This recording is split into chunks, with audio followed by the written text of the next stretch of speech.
يا أيها الناس اعبدوا ربكم الذي خلقكم والذين من قبلكم لعلكم تتقون الذي جعل لكم الأرض فراشا والسماء بناء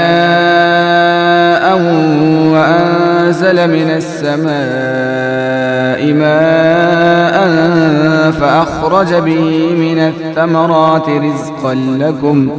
فلا تجعلوا لله أندادا وأنتم تعلمون وإن كنتم في ريب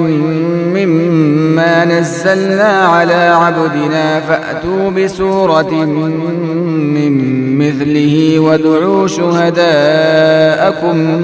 من دون الله